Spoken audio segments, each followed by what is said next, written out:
अभी चला कुछ दिन पहले युद्ध अभ्यास, ये 2 तारीख तक था, आज तक था। युद्ध अभ्यास अमेरिका और इंडिया का नंदा देवी पर्वत पर, जो कि 100 किलोमीटर दूर है चाइना बॉर्डर से। उत्तराखंड पे बॉर्डर होता है और लद्दाख एरिया में उसे लाइन ऑफ एक्चुअल कंट्रोल बोलते हैं, जहां पर हमारा ये है कि उसने हमारे एरिया पे कब्जा कर रखा है, वो सारी कहानी है। लेकिन उत्तराखंड में तो बॉर्डर ही कि अमेरिका इंडिया जो प्रैक्टिस कर रहे हैं उससे चाइना को क्या प्रॉब्लम है?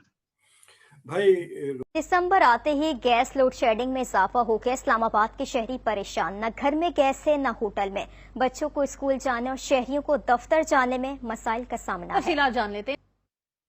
जी बिल्कुल, दिसंबर के स्टार्ट होते ही जो है वो इस्लामाबाद में गैस लोड शेडिंग में भी इजाफा देखने में आ रहा है, जिसकी वजह से घरेलू सार्फिन को भी मसाइल का सामना करना पड़ रहा है। क्योंकि सुबह के औकात में जो है वो बच्चे स्कूल जाते हैं तो गैस नहीं होती, उनके नाश्ते में भी प्रॉब्लम होती है। दूसरी तरफ अगर हम मार्केट की बात करें तो मार्केट में होटल मालकान को भी गैस लोड शेडिंग की वजह से काफी मसाइल का सामना करना पड़ रहा है। और उनका ये कहना है कि गैस लोड शेडिंग की वजह से जो है वो सिलेंडर इस्तेमाल करने पड़ते हैं, जो कि बहुत ज्यादा कॉस्टली पड़ते हैं। और दूसरी जानिब जो है वो गैस लोड शेडिंग के बावजूद बिलों में भी काफी ज्यादा इजाफा देखने में आ रहा है। इनके सच में इस समय बुरे दिन चलना ही चालू हो गए। चीन हर तरफ से घेरा जा रहा है और हर तरफ से बदनाम बेइज्जत होता फिर रहा है पूरी दुनिया भर में। आप देखो, ताइवान में ये कहते रह गए कि हम तो प्लेन नहीं उड़ने देंगे, अमेरिका आग से खेल रहा है, आप तो ये कर रहे हो, हम ताइवान को छीन लेंगे, पानी से हमला करेंगे, ये करेंगे वो करेंगे। सब इन्होंने बातें कह डाली, कुछ नहीं कर पाए। अमेरिका और नैन्सी पेलोसी आगे चली गई। पाकिस्तान तक जैसे देश ने इनको रौंद डाला। पाकिस्तान जैसे देश ने कितने चाइनीज मार दिए। इनकी हिम्मत नहीं है अब तक उनसे पैसा वसूल पाया हो। खाली उनकी बिजली काट दो, ये काट दो, वो काट दो, पैसा वसूल पाया हो चाइना पाकिस्तान से, ऐसा अब तक नहीं हो। $1 भी नहीं वसूल पाए। सीपैक बंद पड़ा, सब कुछ बंद पड़ा। पाकिस्तान जैसे देश ने पटकनी दे दी, तो भारत और अमेरिका ये सब तो फिर अलग ही लेवल की चीज़ें हैं। उधर पेशावर में गैस लोड शेडिंग बहरान की शक्ल इख्तियार करने लगा है। सर्दी में गैस की बंदिश और कम प्रेशर की वजह से सार्फिन को मुश्किलात का सामना है। कमर्शियल सार्फिन गैस लोड शेडिंग की वजह से ज़्यादा मुतासर हो रहे हैं। नुमाइंदा अब्दुर्रहमान साथ ही मौजूद हैं, मजीद उनसे जानते हैं। जी अब्दुर्रहमान, बताइएगा। जी बिल्कुल, पेशावर शहर में गैस लोड शेडिंग का मसला बढ़ता जा रहा है और सर्दियों के आगाज़ के साथ शहर में या तो गैस बंद होती है या कम प्रेशर की वजह से सार्फिन को मुश्किलात का सामना करना पड़ रहा है। जो घरेलू सार्फिन है वो भी ज़्यादा मुतासर हैं, मगर जो कमर्शियल सार्फिन है उनको ज़्यादा मुश्किलात और मसाइल दरपेश होते हैं। जो कमर्शियल सार्फिन है वो या तो LPG सिलेंडर इस्तेमाल करते हैं। मैं इस वक्त एक होटल पे मौजूद हूँ और उनके मालिक से बात करेंगे कि गैस लोड शेडिंग की क्या सूरत हाल है और किन मसाइल का सामना उनको करना पड़ता है। सिर्फ सबसे पहले तो ये बताइएगा कि गैस लोड शेडिंग की क्या सूरत हाल है, किन औकात में ज्यादा लोड शेडिंग होती है और कम कब आती है गैस? गैस जो है ना सुबह 7 से लेकर 11 बजे तक कम हो जाता है, फिर जो है ना बराबर होती है। 11 से लेकर 7 बजे से लेकर 11 बजे तक बिल्कुल नहीं होता है। बिल्कुल जो है ना इसका समझ लो जो माचिस का तिली है ये जल रहा है। हमारा मतलब India is clearly post COVID era में it is the fastest growing big economy, right? तो but you must also realise के पर कैपिटा सिर्फ 2000 है। 2000, राइट? तो वो $3 ट्रिलियन की इतनी बड़ी इकोनॉमी इसलिए लग रही है क्योंकि आपके पास 140 करोड़ का पॉपुलेशन। तो उसमें it was very interesting to see कि उसमें रिपोर्ट किया गया कि चाइना ने बेसिकली अमेरिका से ऑब्जेक्ट किया था कि America is interfering between China and India relations. तो जो इशारा था इनिशियली इट वाज के ये जो क्वाड का जो इनिशिएटिव है that is distorting India China relations. तो 5-6 साल से it has become so popular. तो एक बात तो ये है कि दिस इज अ प्रैक्टिस जिसको पहले चाइना ने उतना ऑब्जेक्ट नहीं किया जितना वो अब कर रही है। दूसरी चीज ये है कि there are many such practices going on. ना सिर्फ ये हो रही है कि चाइना के उधर सी साइड पे भी the US is playing war games. तो वो जो मिसमैच है between the US perception of the quad and the Indian perception of the quad and the Chinese perception, तो यहाँ पे आपके पास 3 मुख्तलिफ परसेप्शन आ गए।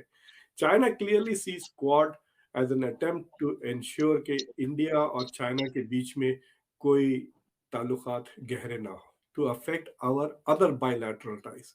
तो वो चाह रहा है कि वो इकोनॉमिक टाइज, डिप्लोमेटिक टाइज, जो दूसरे इश्यूज पे इंडिया और चाइना जहां कोऑपरेट कर रहे हैं, दे शुड कंटिन्यू कोऑपरेटिंग और यहाँ पे कुश्ती लड़ते रहे। बॉर्डर पर। सो इट इज और इंडिया ने उसको टोटल इंटीग्रेट कर दिया कि India is refusing to actually have के why are you distorting this relationship.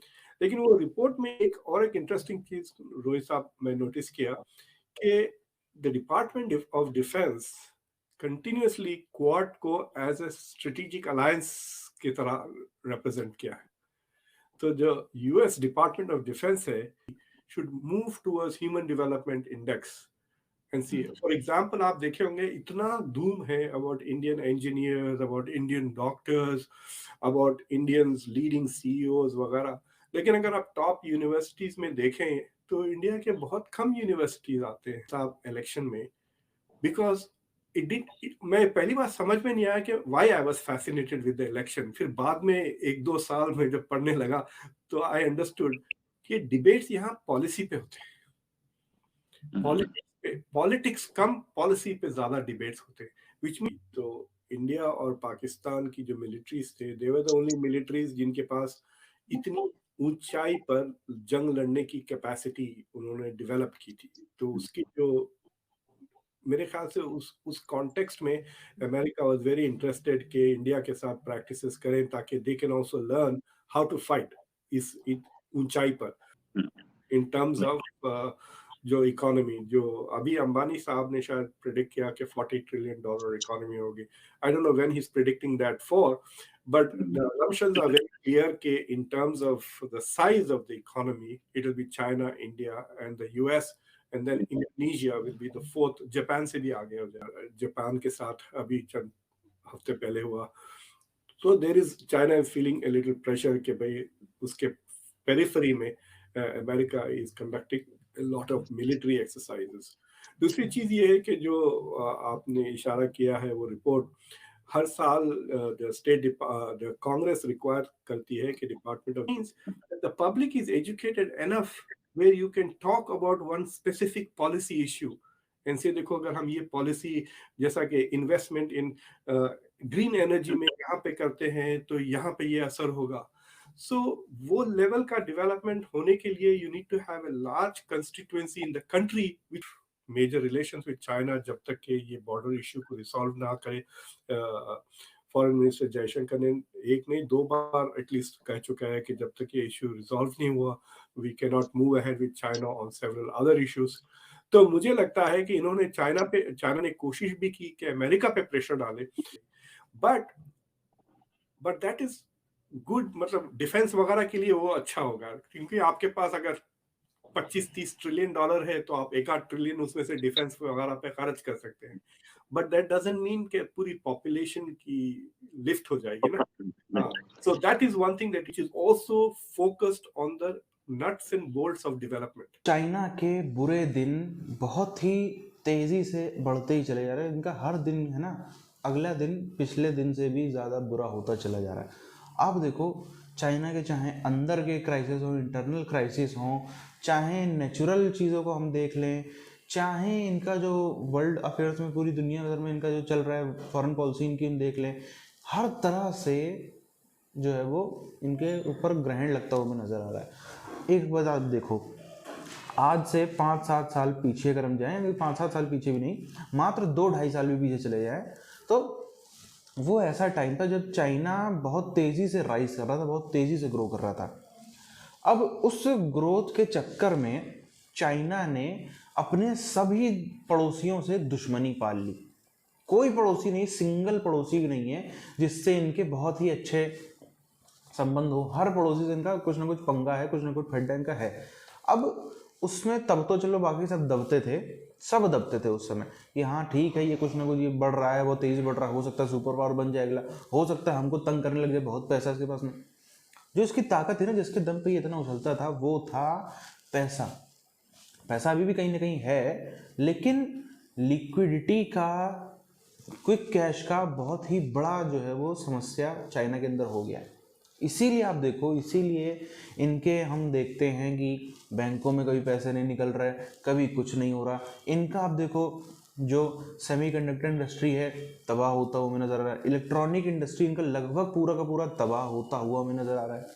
दुनिया भर में जो ऑर्डर्स इनके यहाँ से जाते थे अलग अलग प्रोडक्ट्स के, बंद होते हुए या कम होते हुए नजर आ रहे हैं, वो डाइवर्ट हो रहा है, कहीं इंडिया की तरफ डाइवर्ट हो रहा है, कहीं बांग्लादेश की तरफ डाइवर्ट हो रहा है, कहीं यूरोप की तरफ डाइवर्ट हो रहा है, कहीं साउथ ईस्ट एशिया की तरफ डाइवर्ट हो रहा है, तो दुनिया भर में डाइवर्ट हो रहा है। आप देखो उसके बाद सॉफ्टवेयर मार्केट में इनका बहुत अच्छी पकड़ थी। अब सॉफ्टवेयर के मामले में तो कोई भी देश हो, विश्व का कोई भी देश हो, इस्लामिक कंट्री हो, वेस्टर्न कंट्री हो, नॉर्थ अमेरिका, साउथ अमेरिका, ये वो हर तरफ जहां पता चलता है चाइना का सॉफ्टवेयर, जहां पता चलता है चाइना का ऐप, वहीं पे सब लोग डर जाते हैं काम, क्योंकि चाइना ने इतने ज़्यादा कांड किए हैं। आप देखो चाइना के इतने और भी धंधे हैं, किसी भी आवाज़ नहीं उठती। इस पर क्यों उठती है? क्योंकि चाइना ऐसे कांड करता है। चाइना ने सॉफ्टवेयर के माध्यम से, अपने ऐप्स के माध्यम से, 5G के माध्यम से, अलग अलग चीज़ों के माध्यम से पायरेसी करना, उनके ऊपर नज़र रखना, वो क्या क्या उनके देश में चल रहा है सारा डेटा इकट्ठा करना, ये सब इतना ज़्यादा किया, पहले करते रहे कि उसकी वजह से पूरी दुनिया डर गई है। उसमें भी इनका मार्केट कम होता चला जा रहा है। 5 साल पहले जितना कमाते थे, 3 साल 5 साल पहले सॉफ्टवेयर इंडस्ट्री से, वो गिरता चला जा रहा है।